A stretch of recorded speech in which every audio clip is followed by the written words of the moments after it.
for our I disorganizedness. got to forget that word. Well, three of us have got it together. Here, you were waiting. I was waiting. He was waiting. Yeah. And I saw Brian, so I figured, Yeah, I saw We're missing Brian and Larry. Larry. Brian and Larry. How's everybody enjoying the con? Yes, we are. Okay, I'm in communication with Tracy. I'm like, these are the three we Okay, I'm got. gonna text, I'm gonna text too. Triple text. Get Joe asses in here. That's why you're texting. Yes. Let's Let's start. talk. Okay, I'll start with you since she's busy doing work trying to get everyone here. I was the first to arrive. No, well, technically he was, but then he disappeared on the end of the time. I'm like, wait, I just saw him. Where'd he go? Your magic, sir. Okay, so you know I'm a fan of you guys individually outside of nerds, right? We've established this. Okay. I'm taking a little different route here. I'm not going into your works this time. I want to know about your personal acting journeys. When you started, did you get involved in this craft? What made you want to be an actor? Did you ever want to be an actor? And how did this begin? Because everyone has such a different beginning. Come on, there's Brian. Brian's here. Okay, we got Brian. Everybody, hey, again, let's go.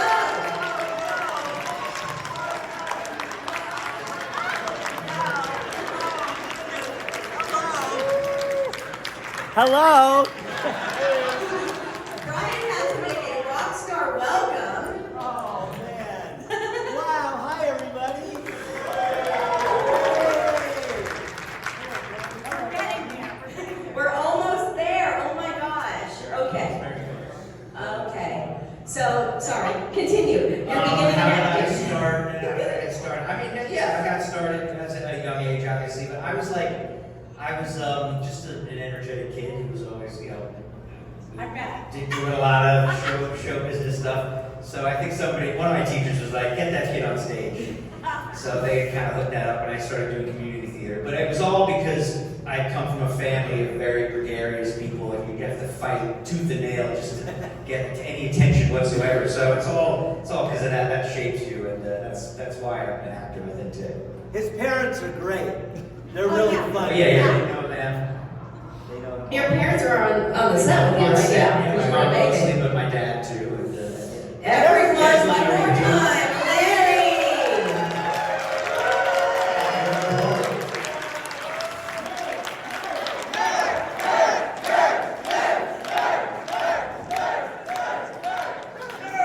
Yeah! All right, we got it. Together, man, we got it. Okay, so I'll pass to you since you're here. Hi, everybody. Party, party, party. The question I began with you guys is, how did you get involved in acting? How did I get involved in that? Yeah, your We're beginning. gonna start with the guy who just sat down, huh? Okay. Yeah, that's what happens when you're tardy. Turning to the party.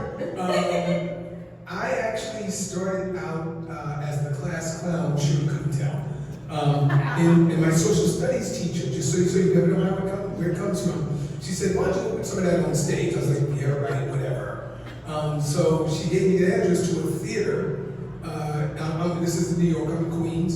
So I had to take 2 trains and a bus at 12 to be there at 8 in the morning on a Saturday. And I come from a big family, so my mom was like, here's $1.50 to see when you get back.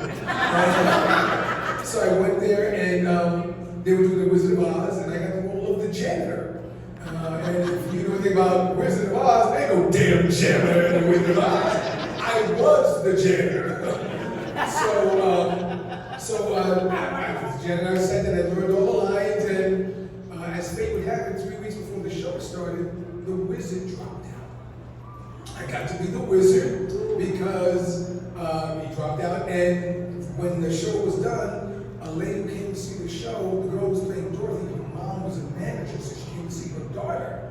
And she came to see me and she said, hey, I think you're really good if you want to get into acting, let me know. And this is totally politically incorrect, but I'm gonna say it now because it's the truth. At the time I said, I'm not getting into acting because it's for faggots. Now, that's wrong. That's wrong, but that's exactly what came out my mouth. And you see how God works. What's the wrong with God?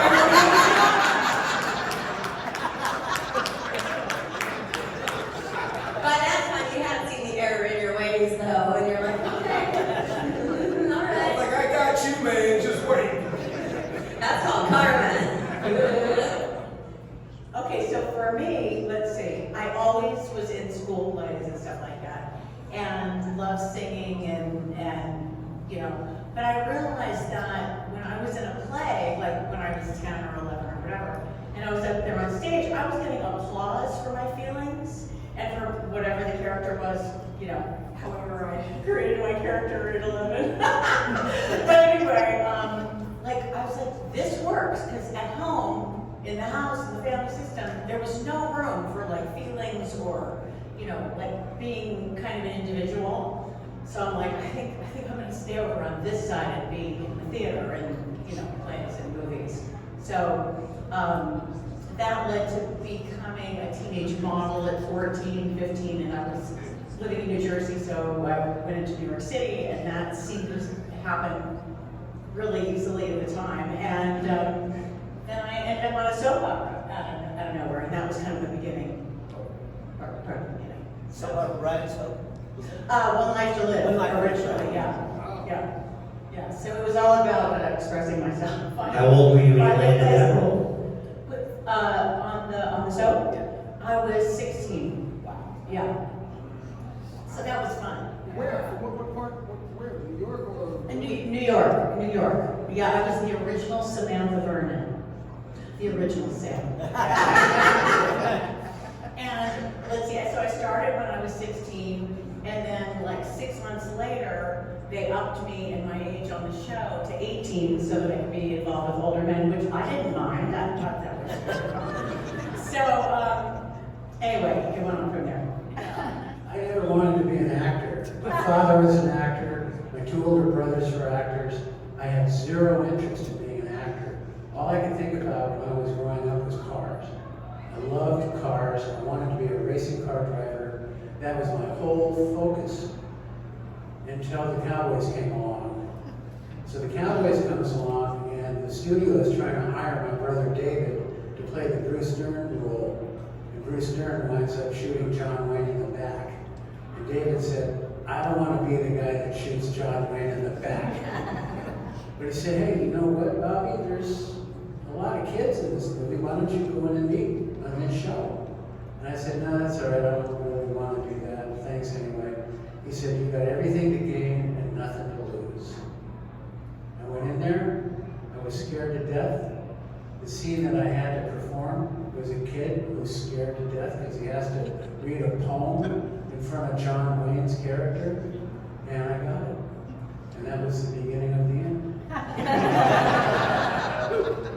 I mean, the Carradine family is legendary, and including this guy who's legendary. Can I just say, including your daughter, a big fan of her, huge. So yeah, so talented. And a collective of his family are in the entertainment business. Yes. It's an amazing thing. It's quite a dynasty of family in the entertainment business. So how did you start, sir? Well, I was a little kid. My parents had the 2 top Beverly Hills hair salons in Beverly Hills. And at the time, my dad's clients were like Lucille Ball, Lana Turner, Eddie Mark, Judy Garland, Little Liza. I mean, all these people and the wives of these big stars.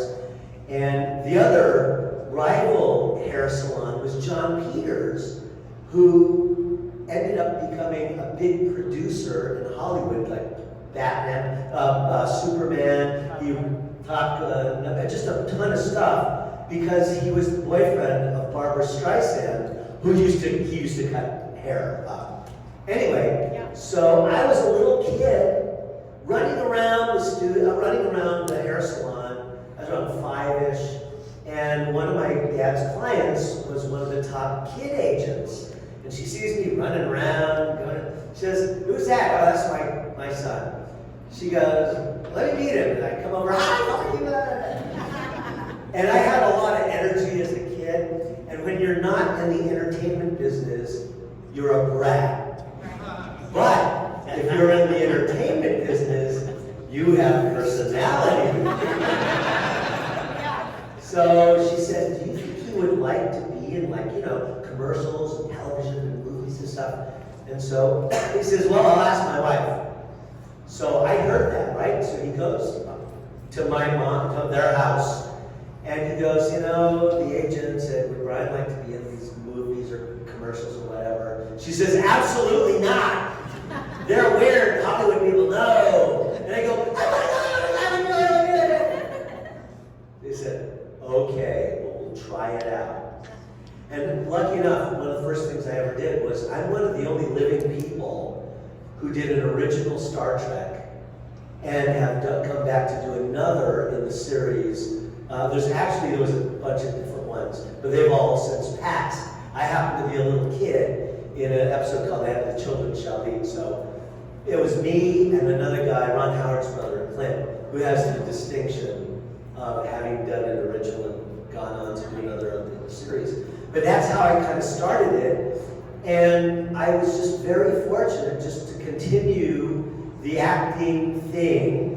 And there was really not a lot of Asian actors. They didn't hire a lot of Asian actors at the time. So I kind of opened the door in a lot of respects for a lot of Asian actors.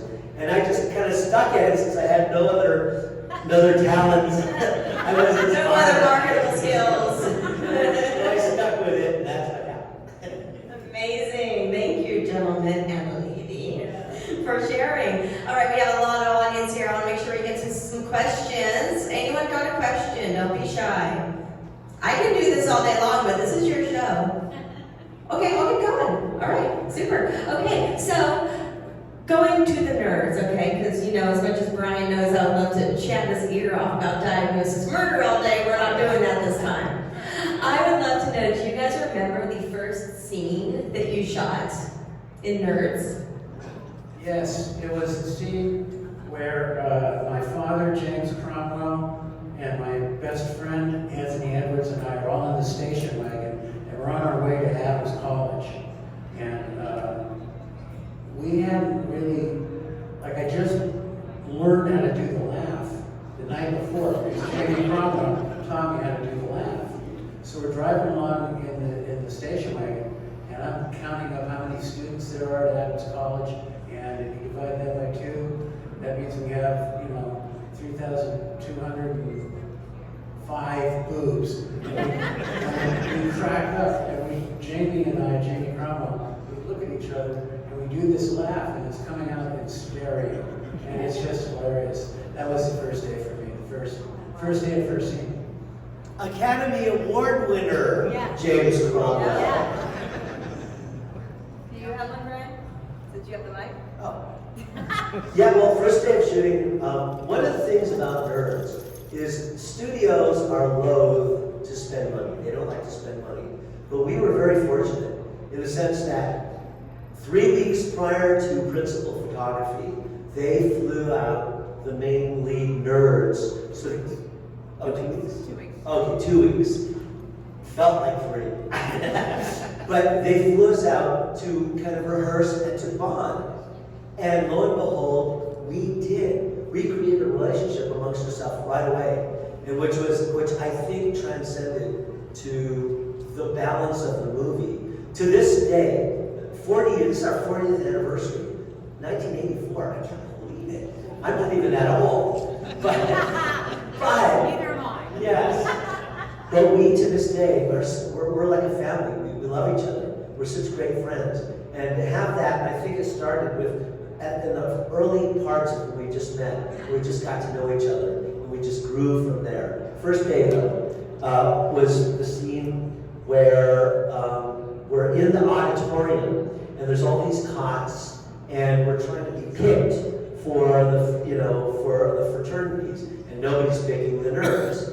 Well, Curtis Armstrong, who plays Booker, who would have loved to have been here tonight, we had a scheduled thing.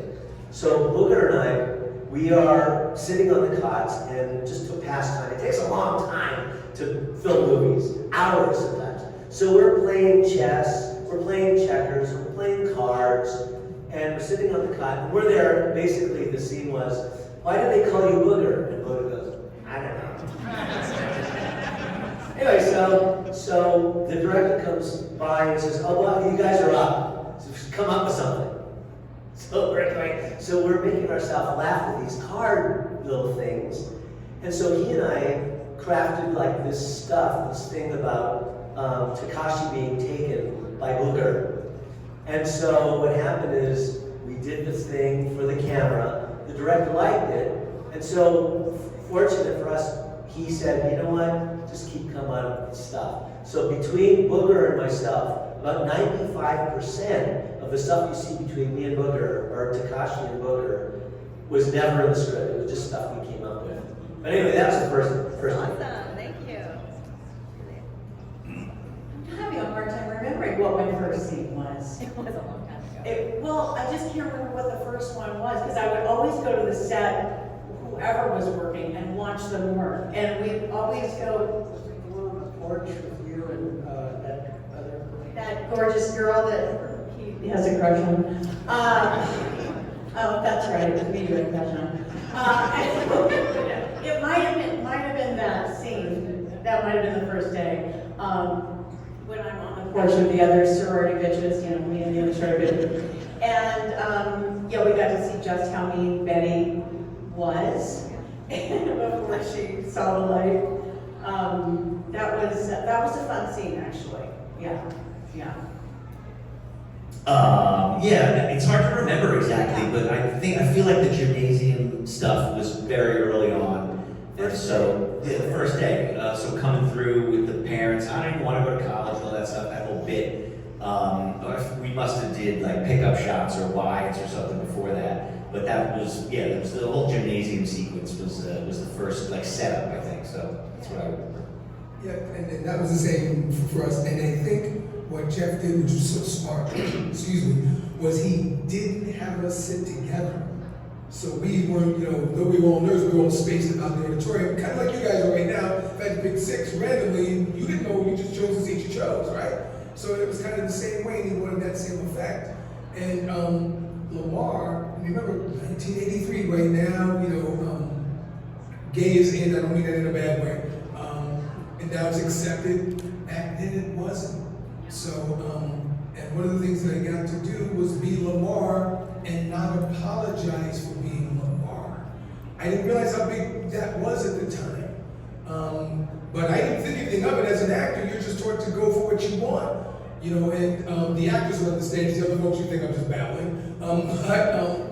But so it's just, Lamar was Lamar, it wasn't anybody else. So when he said Lamar Luttrell, and he said Luttrell Lamar, he got it wrong. It was Lamar Luttrell.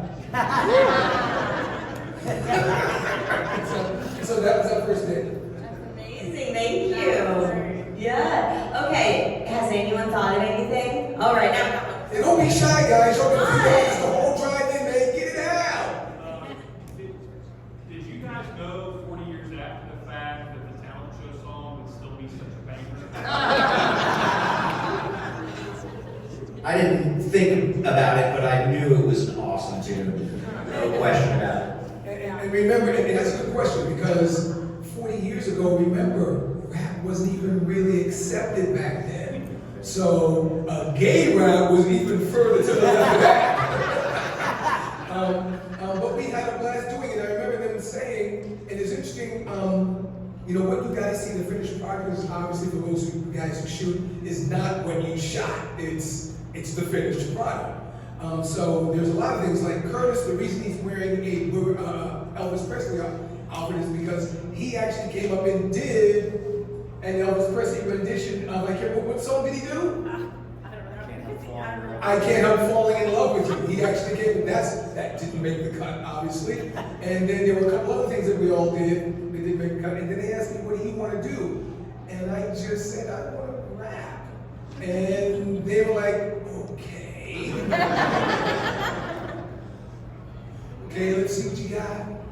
And then the cool thing about this is Andrew did not look like this 40 years ago. He was like 15, and I was like, hey man, I want to pop and break, and he was like, okay.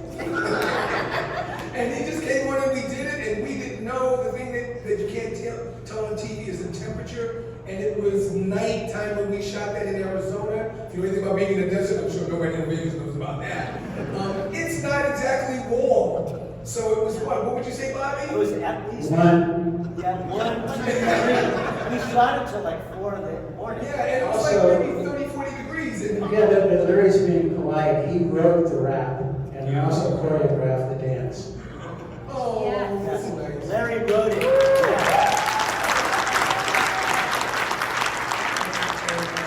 And if you guys can put your hands together, maybe somebody I know who looks like me could do it.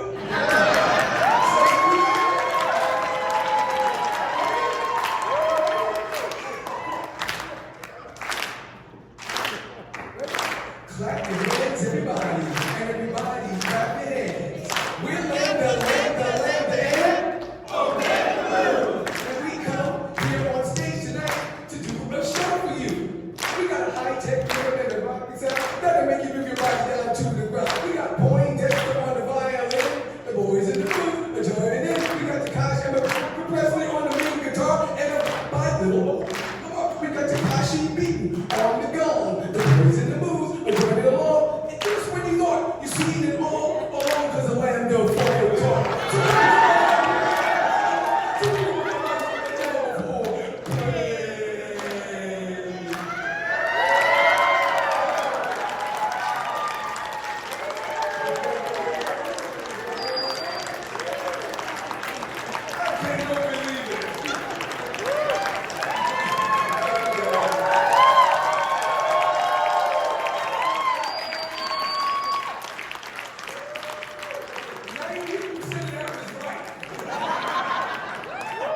You gentlemen still got it. Still got it, huh? So Andrew, did you have dance background? Did you get frustrated trying to teach him how to move? How did this happen between you guys? There was, you taught me the moves, we worked on it, there was like a special room at the hotel where we would go and meet up and work on it. We worked on it for like a couple of weeks to have it really down. But yeah, I had done dancing in like on theater, on Broadway and stuff, and was used to dance captains and people trying to teach you moves and stuff like that. And I had actually, it was still earlier on in my career, so someone was like, "Oh, you should put him in a dance class or whatever." And my parents put me in some like local ballet class. I was like, I hate this. I don't like ballet. I don't know. This is not me. Although now, in retrospect, I wish I could have stuck with it because it's a great skill. But yeah, so I had a little dancing background, but I'm what they call an actor who moves, right? Dancer who acts. I'm an actor who moves. From New York to Brooklyn to... Yes, Brendan. One of my favorite parts of the films would be anything involving Bernie Casey. I think he did a great job of playing the straight man in regards to the nurse's shenanigans. Do any of you have any cool stories involving Bernie Casey? Yeah, I got one. Bernie, after I don't know if you guys know the film, or don't know it, there was a scene where we were having a party and I had a balloon over my head, and I'm dancing and having fun with my partner. And Bernie says to me between takes, "You're such a good actor. It's a damn shame that all they're gonna know you for is this." I looked at him and didn't understand it at the time. 40 years later, he was right. I was just a fan. I was like a fan around him. I could barely talk to him. He was an incredible person. But I do want to say something that goes unspoken about, and that was really kind of the bedrock and the foundation for us even doing what you guys saw. It's that guy over there, Bobby Carradine. He's really humble. The stars always set the tone for the film. For those in the film who do film, they know this. The stars either gonna make it really easy shoot, or he's gonna make it a really hard shoot for everybody. And I can remember showing up in Tucson, Arizona in 1983. And the first time I saw Bobby and Tony, they actually were dressed. They stayed in character the whole time. So I saw them in the courtyard flying a model airplane. And I remember telling Tim, who's that, I was like, oh my God, these guys are really nerds. And so what they did though is he made it okay to just be who you were. That's really important because he set the tone for that film. And he'll tell you this, one of the ways you notice how he did it in the scene when you guys are carrying the luggage to the and tell them what happened. And this is what set the tone of the movie. When they're saying what? We're carrying luggage and Ogre's up on the roof, and he looks down, he sees us, and he goes, "Nerds! Nerds!" And Tony says, well, what's he talking about? And I'm looking around, looking for the nerds. Tony says, I think he's talking about us. I'm like, no way. Also, when I got to Tucson, I did actually get there 2 weeks early, and I had to get out of LA because I had my motorcycle, I had cool friends, everything was really cool. I didn't think nerds was cool. I didn't even want to do the movie because it had the word nerd in the title. And so I said to the studio, I said, I got to go to the location early so I can find this character. So I brought this model airplane kit with me because I thought that's kind of like the robot kit that he shows up with. And I really wanted to build this model airplane. So I'm working on the airplane, and I haven't left my hotel room. I've been there 3 or 4 days, and I've been ordering room service. And I won't leave the hotel room because the only clothes I had with me were the nerd clothes. Because I thought I would need to find this guy. Finally, I'm getting cabin fever. I got to get out of there. So I put on the nerd clothes, and I go out the door, and I'm walking along, and people are not even reacting. I thought they were like going to point and like laugh. They didn't even react to me. I'm thinking, what the heck is going on? And that's when it occurred to me, we're in college now. They just think I'm an engineering student. I just want to say, Robbie, if you can tell the story about your audition, because that kind of falls into what you were just talking about. Okay, so like I was saying, when I heard the title of the movie, I was out. I don't want to be anything with a nerd in the title. No. And my agent said, no, you should go in and meet on this. It's, this is a studio film. So I went in, I met the director. I had really long hair. I think I rode my motorcycle to the audition. I walk in, we didn't really get along per se. And I left and I thought, okay, that's that. Great, back to tuning the bike. And about a week goes by, and my agent calls me up and says, they want you to come in and audition. Because the first meeting was just a meeting, I didn't have to audition. The second meeting, they wanted me to audition. I thought, okay, I'm going to show them. So I went out, I got a regular boy's haircut, which is a nerd haircut. I stopped at an optometrist, and I'm looking at all these glasses, and the optometrist comes out and he's going, can I help you? I go, well, not at this price. I mean, these are all $300 a pair. I said, well, you can't just put anything in front of your eyes.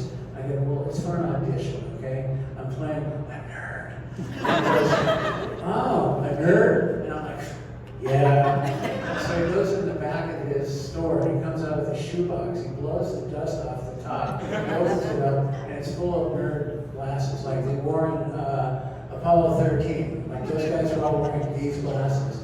And I said, those are perfect. So I got the glasses, and I was dressed a little bit nerdy, and I go to the meeting, I'm going to audition, and I'm sitting out there in the outer office, and the casting assistant comes out, looks right at me, and goes back in. And I'm sitting there waiting, and she comes out again, looks right at me, goes back in the office. I go, wait, excuse me, I'm here for an audition at 2 o'clock, it's like 2:15, what's going on? She says, oh my God, Bobby? I said, yeah. She goes, come on in. And that's how I got it. Any other questions? Yeah. Great question. Were you allowed to see any of the boobies on set? Is the question if you did here? Yes and no. I was not allowed to see it. There was a whole thing. There was a whole, well, I'm a kid. I'm resourceful. But no, there's a whole question of like, oh, what was he gonna be allowed to see your mom's on set the whole time? It's like, it's a little embarrassing or whatever. But they kept me from seeing most of the stuff. But I got to get a glimpse of some of the fun that was going on. Somebody said like, oh, it must have been such an amazing, you must have had such an amazing time as a kid on a movie set. And I did. Or he said you must have had the best time of anybody. And I felt like I did, but I know for a fact that these people all had a much better time than I did. Much better time. Yes. This is a great question for Brian. Okay, well, this is the thing, is that we shot in Tucson, Arizona on a hot day in the middle of this arena. And so the lead actors come in, and the prop guy goes, all right, you have a choice. You can have a soda that we dressed to look like a beer, or you can have cold beers if you want. And I go, what are you, stupid? Of course I want cold beer. So I just neglected to remember that when you film, you have take after take after take. Next shot, take after take after take. Next shot, take after take after take. And so, I'll give just an example. There was a scene where Bobby, Tim Busfield, and Anthony Edwards were in a row, and they gave me this pill. And every time, what happens is you're the camera, right? They're here, and I'm on a tricycle. There's somebody behind me pushing me, and the director says, "We're just going to keep the camera rolling, and you just keep coming up with stuff." So I roll me in, drink a beer. Oh man, they're not going to. I come up with they can't beat me now. Whatever. They pull me back out again, another beer. I come up with something, blah blah blah. Well, another take, and another take, another take. So finally, throw me in. How you doing, guy? How you doing, Takashi? And I go, oh, fucking great! That wasn't in the script, that was the beer talking.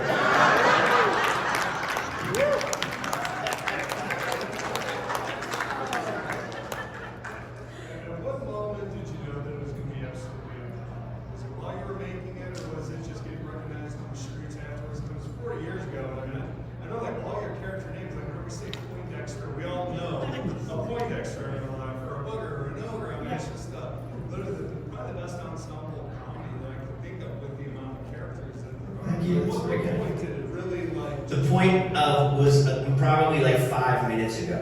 Like, I still can't believe like that we're all here 40 years later. It's like that was totally unexpected, never expected, and it surprises me, every moment. So.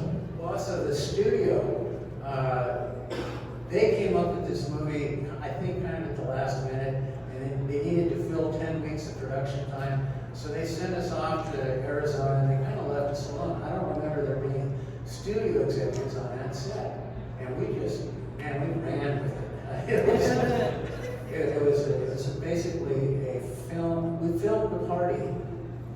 Yeah. It was a party. Yeah, and for me, it was, we went to a screening at 20th Century Fox. Yeah, what that guy said. And I'm gonna kick it back to Bobby after this, but for me, it was when we sat in a theater.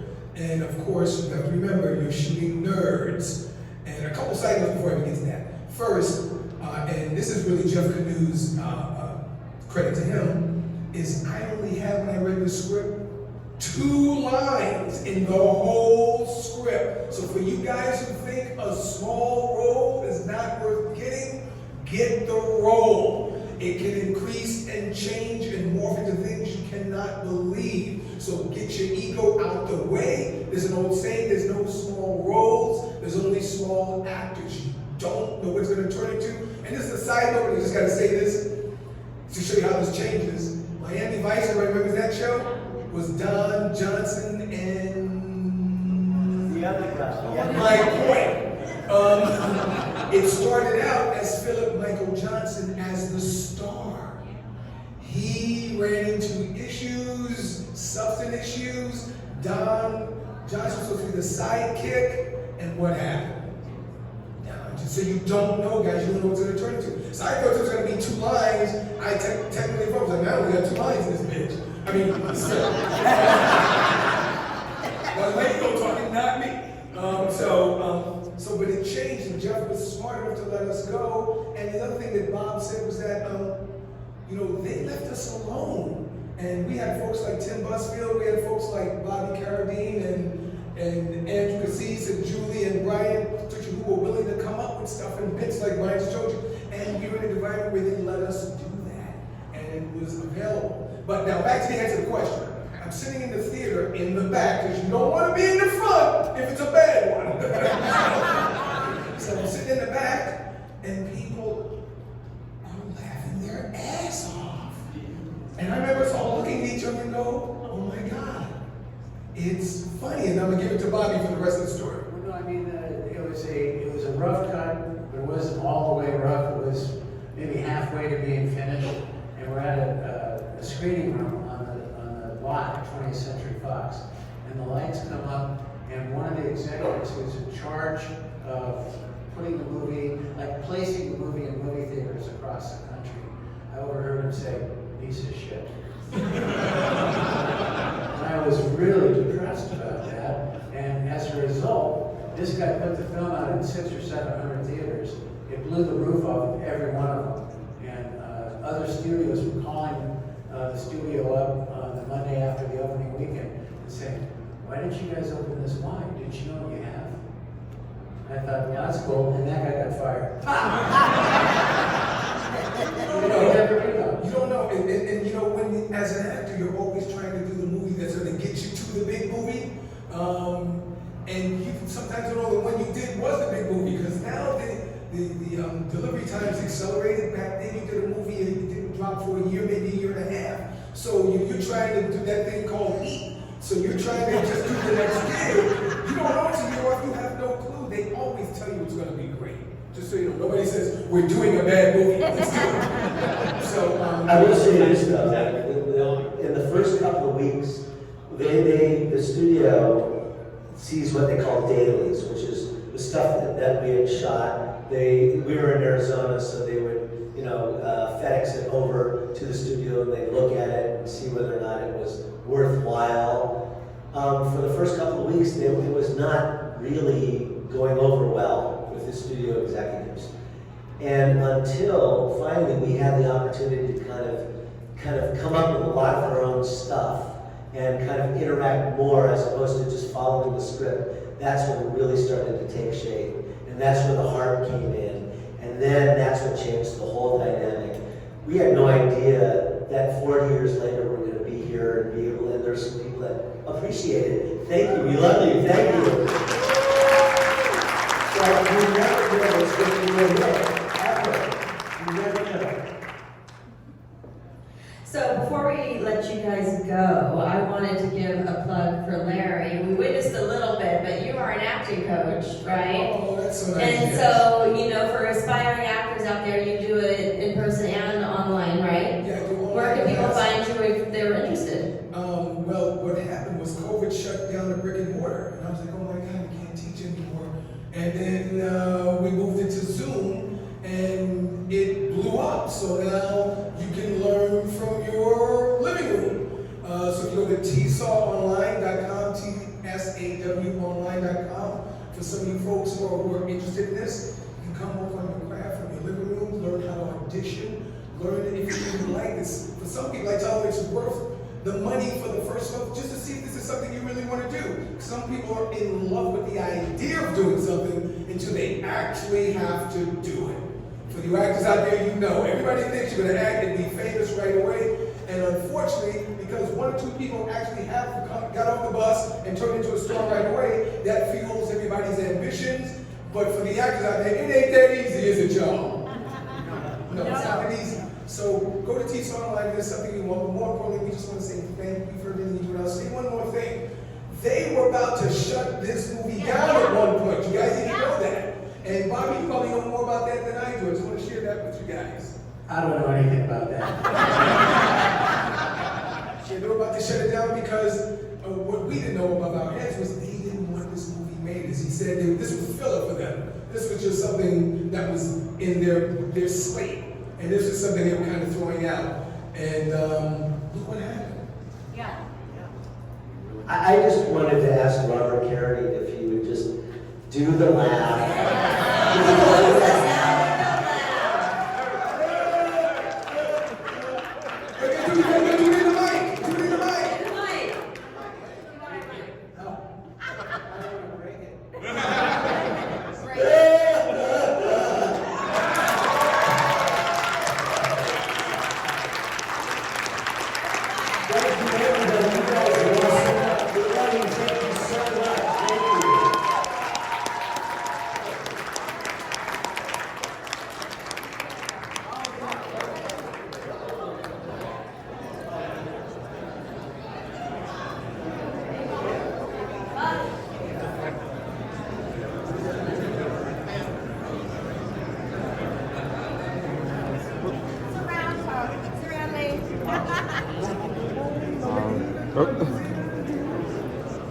Alright, guys.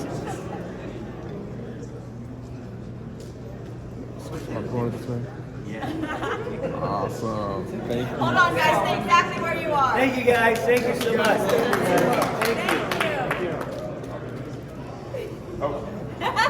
Come sit at us again. We'll be there. See you in a chat. Thank you. Thank you, guys. Thank you. So much. Thank you. Thank you. Oh, thank you. Oh, thank you. Yes, we are.